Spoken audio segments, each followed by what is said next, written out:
Hello বন্ধুরা, সবাই কেমন আছো বলো? আশা করছি সবাই ভালো আছো। আমি কিন্তু ভালো নেই, কারণ আমার শরীরটা খুবই খারাপ। সোহম বাবু ব্লগে সবাইকে স্বাগত জানিয়ে আজকের একটা ছোট্ট একটা ব্লগ শুরু করছি। তো তোমাদের কাছে অনুরোধ রইল, ভিডিওটা পুরো দেখো, স্কিপ করো না। অল্প একটু ভিডিও গো, বেশি বেশি ভিডিও করতে পারিনি, কারণ শরীরটা না খুব খারাপ, ভিডিও করার মনও চায়নি।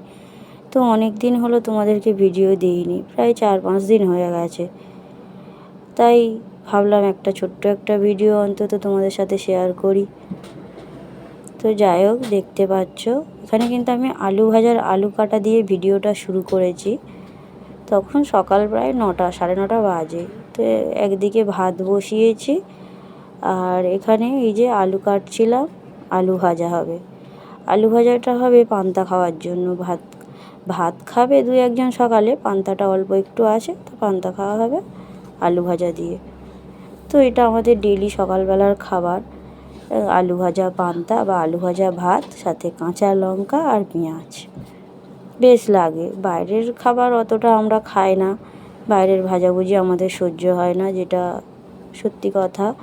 আমাদের প্রচণ্ড গ্যাসের সমস্যা, যার জন্য বাইরের ভাজাভুজি আমরা অতটা খাই না। যখন বাইরে ঘাটে বেরোই তখন বিষয়টা আলাদা, কিন্তু বাড়ি থাকলে আমাদের ভাত পান্তাটাই আমাদের ঠিক আছে।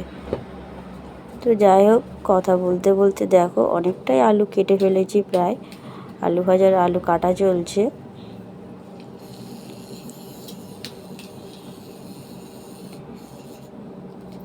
4-5 জন খাওয়া হবে, তো তার জন্য একটু বেশি করে আলু ভাজাটা করি।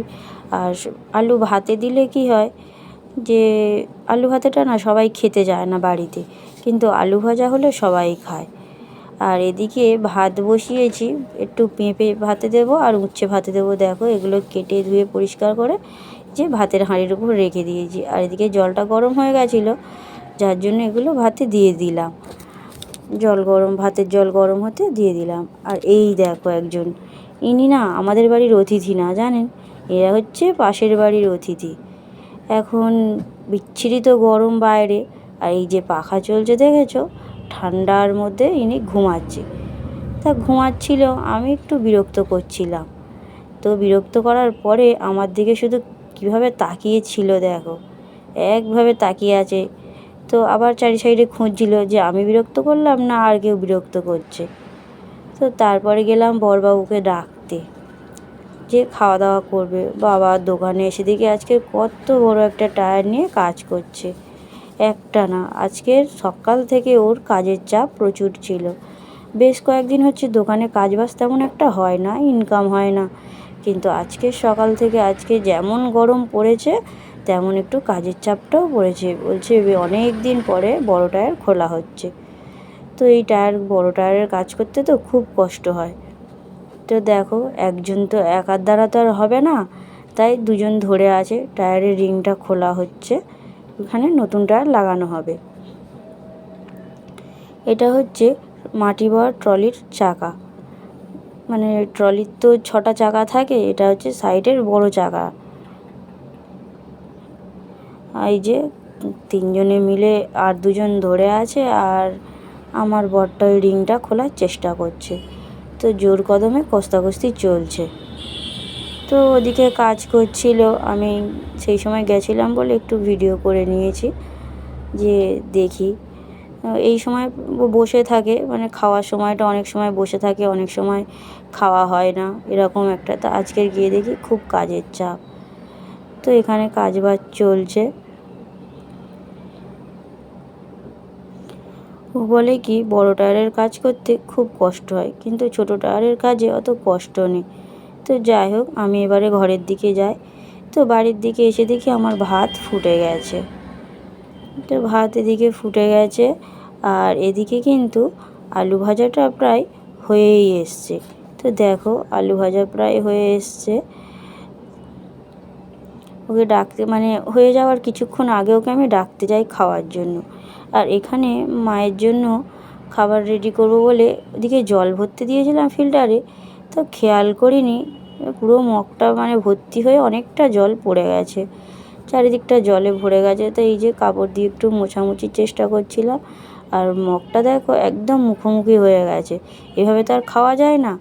তো আমি সেই জন্য একটু বোতল ভরে নিলাম, একটা বোতলটা ভরে নিলাম। কি হয়েছে, মগের জলটা একটু কমে গেল, খেতেও সুবিধা হবে, তো তাই বোতলটা একটু ভরে নিলাম। তো বোতল ভরে নিয়ে আমি এখানে একটা পান্তার থালা রেডি করব, মানে খাওয়ার জন্য। না গো না, আমি খাবো না, আমার জন্য না, এটা হচ্ছে মায়ের জন্য। মাকে ফোন করে দেওয়া হয়েছে, দোকান থেকে এসে খেয়ে যাবে।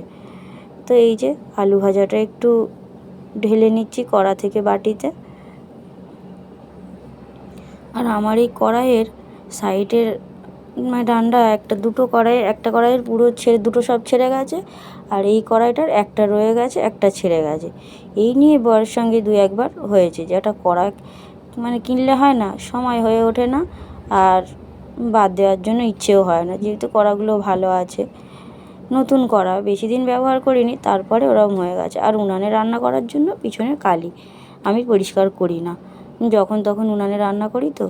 তো দেখো বলতে বলতে এদিকে কিন্তু পান্তার থালাটা রেডি করা হয়ে গেছে। এই যে 1 গামলি পান্তা ছিল, বড় গামলি না, ছোট গামলির 1 গামলি পান্তা ছিল। তো এই যে আমি মায়ের জন্য রেডি করছি, থালায় পান্তা বাড়া হয়ে গেছে, বাটিতে দিচ্ছি আলু ভাজা।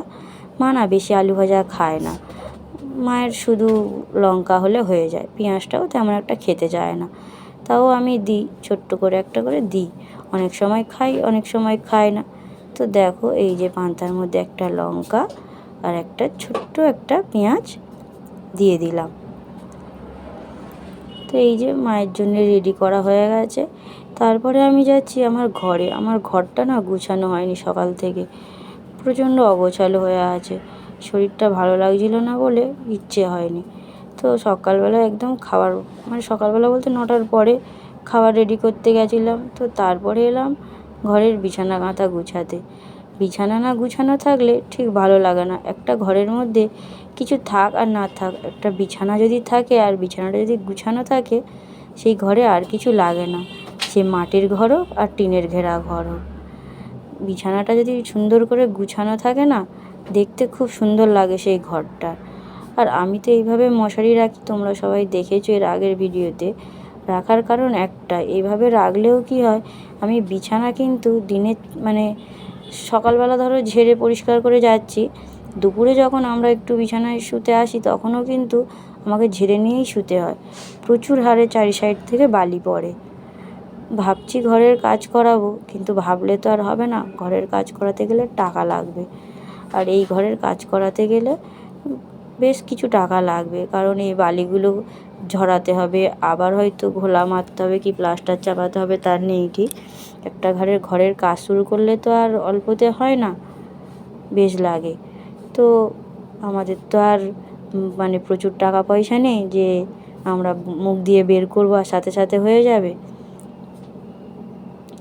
আমাদের তো ওই দোকানের উপরে সব কিছু, আর আমাদের সব কিছু কিনে খাওয়া। লোকে বলে জল বাদে সব কেনা, কিন্তু আমাদের সেটাও আমাদের মানে হয়নি, আমাদের জলটাও কিনে নিতে হয়। আমাদের জলে যা মাসে বিল আসে অনেকে বিশ্বাস করতে চায় না, কিন্তু কোনো উপায় নেই, জলটা তো আগে লাগবে না, কিছু লাগুক আর না লাগুক সব কাজে জল লাগে। তো অনেক কষ্ট করে এই জলের লাইনটা, তাও অনেক সময় যখন আমাদের লাইনে জল দেয় না, তখন কিন্তু মানে প্রতিদিন 200 টাকার উপরে জল কিনতে হয়। যখন জলের লাইনে জল থাকে না তখন কিন্তু খুব গায়ে লাগে যে খাবো নাকি জল কিনবো, আর বাজারঘাট করবো না ছেলের পিছনে খরচা করবো না আরও অন্যান্য খরচা করবো। তো যাই হোক, তো এদিকে কথা বলতে বলতে আমার বিছানাটা প্রায় গুছানো হয়ে এসেছে, চাদরটা একটু টান টান করে দিচ্ছি। টান টান করে দিয়ে আর কি হবে, একটু পরেই আমার ছেলে এসে সব এক জায়গায় করে দেবে গুড়িয়ে। তো গুছাই আর যাই করি, কিন্তু 1 ঘন্টা পরে ছেলে যদি 1 ঘন্টা যদি ঘরের ভিতর থাকে মনে হবে না যে এ ঘর গুছানো। তো যাই হোক, গুছাতে তো হবে, ঘাঁটুক আর যাই করুক, না হলে কি আর একভাবে ফেলে রাখা যায়। তো বিছানাটা ঝেড়ে ঝেড়ে রেডি করে দিয়েছি, আর এদিকে বর একটু কাজের ফাঁকে ভাত খেতে এসছে, তা এই যে ওর জন্য ভাত দেখো ঘরে আমি নিয়ে এসেছি। বাইরে প্রচণ্ড গরম, আর ও আজকে খুব মানে ওর দম হয়ে গেছে কাজ করে, তো যার জন্য বলছে ঘরে খাবো। তো বলে আমি হাসছি আর ওকে বলছি ঘরে খাবে বলে এই এসি চালাতে হবে, দেখো এই যে এসিটা চালিয়ে দিয়েছে, বলছে একটু অন্তত গাটা ঠান্ডা করে নিই, কারণ দোকানে অনেক কাজ পড়ে আছে, খেয়ে গিয়ে আবার কাজ করতে হবে। তাই এই যে ও পেঁপে সিদ্ধ, আলু ভাজা আর ভাত দিয়েছি। তা বলছে কি একটা গোটা পেঁপে কি আমি খাবো, তুমি খাবে এসো? আমি বললাম আমার ভালো লাগছে না, ভাত খাবো না। তো কেন কথা শুনবে? তা বললাম আমি না একটু শুধু পেঁপে সিদ্ধ খাই, তাও ওর হবে না। তো এই যে ও খাবার আগে কিন্তু প্রণাম করে তারপরে খায়। তো এই যে আমি খাবো না বলেছিলাম, তো দেখো জোর করে আমাকে খাইয়ে দিচ্ছে। তো আর যাই হোক, খাইয়ে যখন দিচ্ছে দুগাল খেলেও পেট ভর্তি হয়ে যায়। বরের হাতে খাওয়ার মজাটাই আলাদা। যে যত কষ্ট হোক আর যতই শরীর খারাপ লাগুক না কেন, যদি ভালোবেসে খাইয়ে দেয় না, এর থেকে বেশি আর চাওয়ার কিছু হয় না। নিজে অত কষ্ট করছে সকাল থেকে, সেই কষ্টের ফাঁকেও আমাকে খাইয়ে দিচ্ছে। তো খেতে বসে দুজন একটু কথা মানে একটু গল্প করছিলাম। তো খাওয়া দাওয়া বলছিল আর একটু ভাত আনতে, আমি বললাম যে আমি আর খাবো না, তুমি ওই খেয়ে চলে যাও, বেশি খেতে হবে না, বেশি খেলেই আবার সমস্যা। তো আমি আমার মতো একটু পেঁপে সিদ্ধ খাচ্ছিলাম বসে, ওকে ওর গালেও একটু দিলাম, না হলে বলবে একা একা খেয়ে নিচ্ছে, আমি ওর গালে দিলাম ভাত আর ও আমার গালে দিল না। তো যাই হোক, খাওয়া দাওয়া করতে করতে দুজনে একটু গল্পগাল করছিলাম, ইয়ার্কি ফাজলামও মারছিলাম। তো আমাদের দিনটা কিন্তু দুজনের দিন একসাথেই কেটে যায় ভালোভাবে। তো তারপরে ও খাওয়া দাওয়া করে দেখো সকালবেলা একটা প্যান্ট গেঞ্জি কিন্তু ছাড়া হয়ে গেল, যে আরেকটা পরে চলে এসছে। সারাদিনে মোটামুটি 3-4টে পরে জামা প্যান্ট, বেশি পরে না, ছেলেরও পরে আর বরেরও পরে, সেগুলো এখন কাচতে হয়।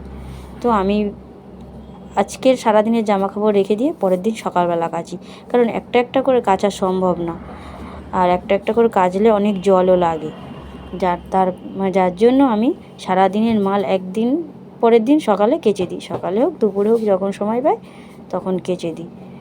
তো এইদিকে দেখো আরেকটা টায়ার খোলা চলছে, একটা হয়ে গেছিলো তো আরেকটা খোলা চলছে। এই রিংটা খুলতে পারছিল না, তা ও অনেক দিন পরেই বড় হাতুড়ি নিয়ে কাজ করছে, তো বড় গাড়ির কাজ অনেক দিন পরে করছে, যার জন্য ওর প্রচুর কষ্ট হচ্ছিল আর হাতে লেগে গেছিলো। এই রিংটা খুলতে অনেকটা সময় লেগেছিল। আর এখানে কিন্তু ক্যামেরাম্যান হয়েছিল আমার ছেলে, আমি না। আমি আমার মতো বাড়িতে কাজ করছিলাম, আমার ছেলে ছিল এখানে ক্যামেরাম্যান। ওকে বলেছিলাম তো একটু ক্যামেরা ভিডিও কর, তা ও ক্যামেরা ধরেছিল। তো এই যে এই টায়ারটা খুলতে প্রচুর প্রচুর কষ্ট হয়েছিল। তো আমাদের সারা দিনের বা সারা মাসের সমস্ত খরচা আমার বরের এই কষ্ট করে ইনকাম করা টাকা দিয়ে আমাদের হয় সমস্ত কিছু। আর আমাদের পরিবারের পুরো সংসারের দায়িত্ব আমার বর একা নিয়ে রেখেছে। তো এখানে আমার ছেলে ছিল দোকানে, তো বাচ্চা মানুষ ভালো করে ক্যামেরা ধরতে পারেনি, তো যার জন্য এই যে ফোনটা না এদিক ওদিক হচ্ছিলো, তাই ভিডিওটা একটু এদিক ওদিক হয়ে যাচ্ছে। তো তার জন্য তোমরা কিছু মনে করো না, কিছু না মনে করে একটু সব কিছু মানিয়ে গুছিয়ে নিও। তো এদিকে ও কাজবাজ করছিল, আর আজকে কিন্তু প্রচণ্ড গরম ছিল, একটু হাওয়া বাতাস ছিল না, আর খুব খুব মানে খুব গরম ছিল। তো শেষমেশ রিংটা খোলা হয়ে গেল, অনেক কষ্ট করার পরে রিংটা খোলা গেছে। তো এরপরে নতুন টায়ার লাগানো হবে। তো এই টায়ারের ভিতরে যে তলায় যে রিংগুলো রেখেছিল সেগুলো বের করে নিয়ে এই যে দেখো টায়ারটা কত বড় দেখেছো। তো লোকগুলো টায়ারটা বিকেলবেলা নিয়ে যাবে বলে সাইড করে রেখে দিচ্ছিল। আর এই যে রাস্তায় না লোক বেশি ছিল না, গরমের চাপে আশেপাশে প্রায় দোকান বন্ধ করে দিয়ে সব বাড়ি চলে যায় গরমের জন্য। এই যে আর একটা গাড়ির হাওয়া দিয়ে দিল, আর এই যে নতুন টায়ারটা লাগানো হবে, নতুন টায়ারটা ফিটিং করা হবে।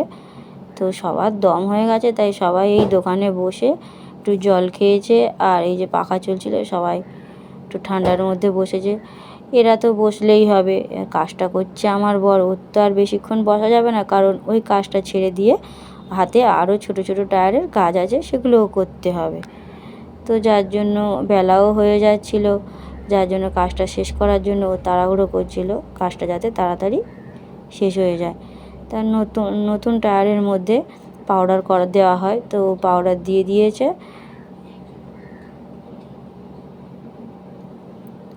তো এই যে টায়ারটা ফিটিং চলছে, দেখেছো টায়ারের ওপর উঠে পড়েছে। আর ছেলে এদিকে ক্যামেরা করছিল বলে এই যে দোকানের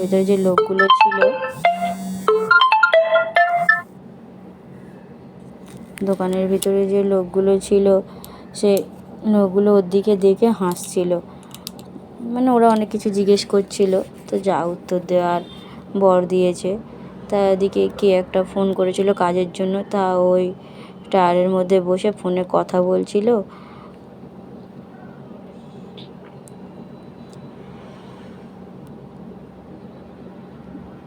তো বন্ধুরা, তোমরা কে কোথা থেকে ভিডিওটা দেখছো অবশ্যই কিন্তু একটা কমেন্ট করো।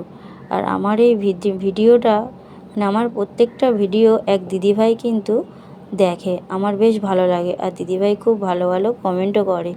তো দিদিভাই, তুমি যদি এই ভিডিওটা দেখে থাকো, তোমার বাড়ি কোথায় অবশ্যই আমাকে জানিও।